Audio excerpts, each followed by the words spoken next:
Hey, today we're going to take a look at U6, arcs and chords. So in the last lesson, we found out how to find the arc length using a formula. Well, in this lesson, we're going to talk about chords. Now, a chord is a line segment that begins and ends on a circle. We already know that a diameter is a special type of chord because a diameter is a chord that passes through the center of a circle. So for example, this one here has chord F, G. That's an example of a chord because it has its endpoints on a circle. IH is also a chord. Now if you notice, this mark here represents a congruency mark. Arc FG is congruent to arc IH or HI. Now for chords, if the corresponding arcs are congruent, then the chords are also congruent. So if you look and if you see FG is congruent to IH, as noted by the congruency marks, then their corresponding chords are also congruent, FG and IH. So if this one is 6, then IH or HI must also be 6.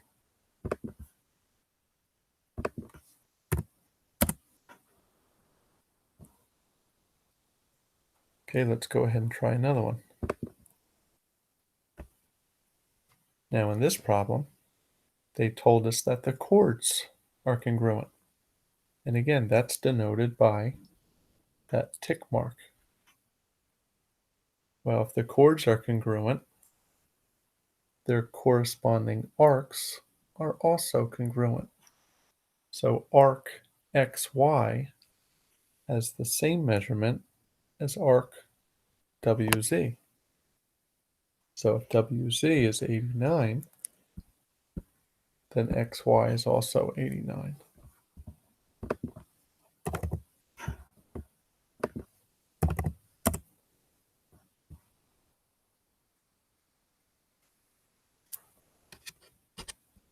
This one has chord QR is congruent to chord PS. Arc QR is 82 degrees, which means that arc PS is also 82 degrees.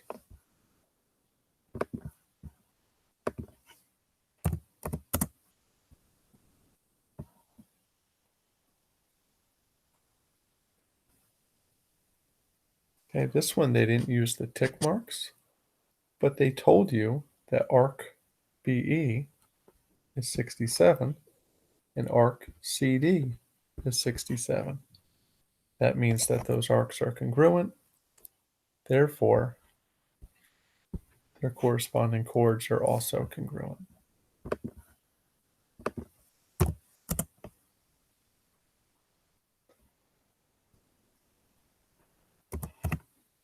Okay, again, they're congruent.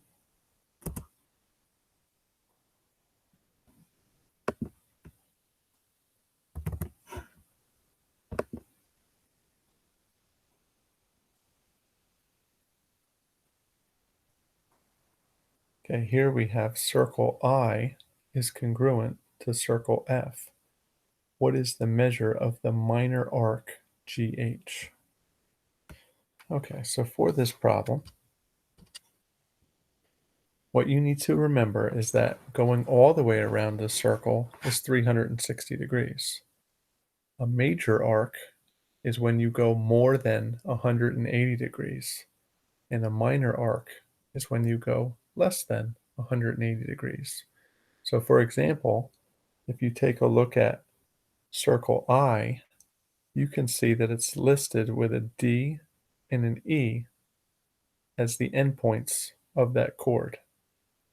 Going all the way around from E to D, is 285 degrees.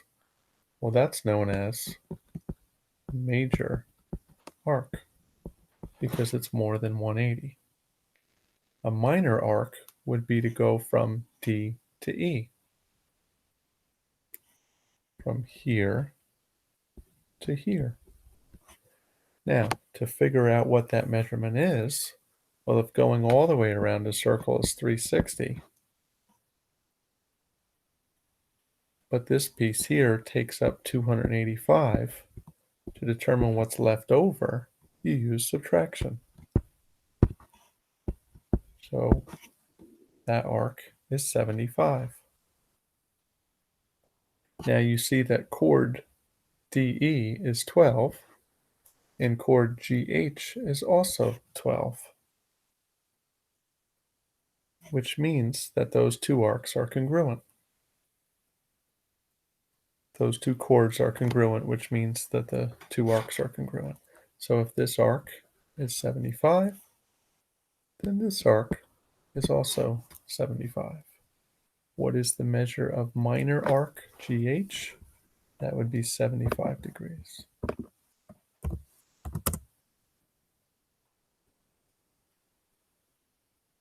Okay, let's try this one together.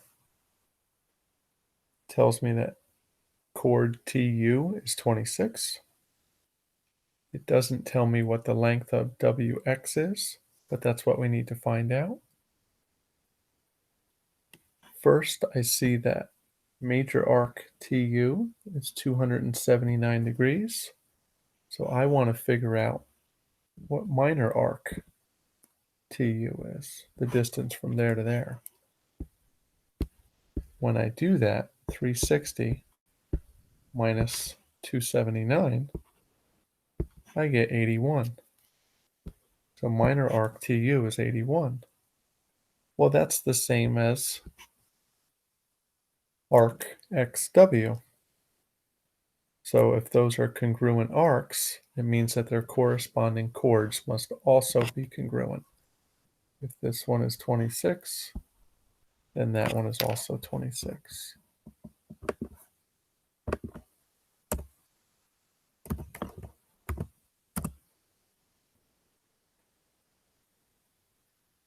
Okay, let's take a look at this problem. It says, what is the measure of SRV? SRV is this angle right here.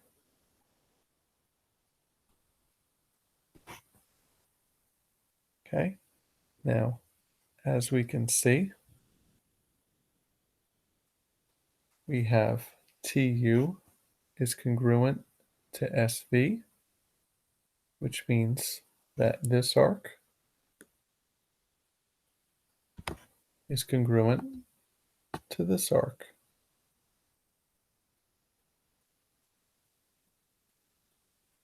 Since this arc is 83,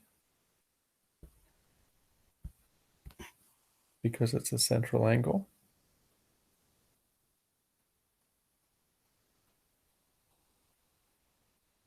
that means that this one must also be the same, 83.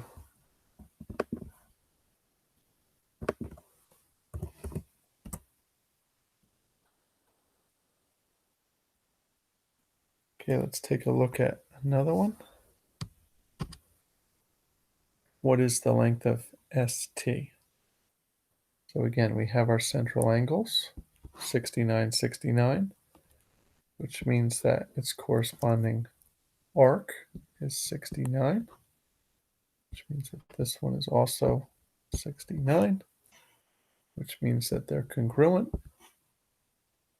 If chord QR was 40, then TS or ST is also 40.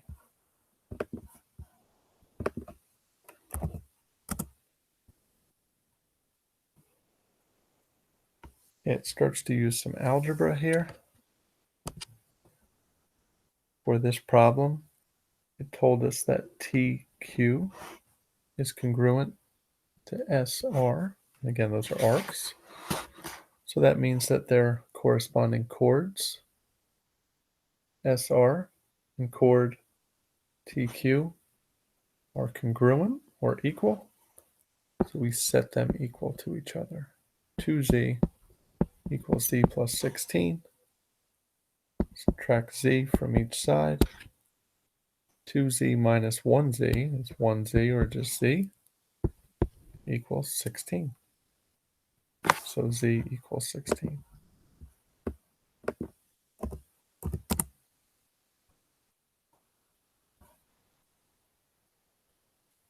Okay, I'll finish on this problem. Again, ST is congruent to UV, which means that their corresponding chords are congruent. 2z equals z plus 14. And then solve for z. Z equals 14.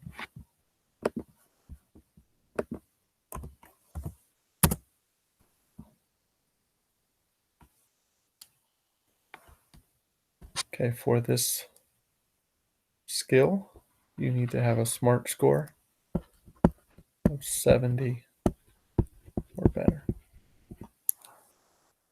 Good luck.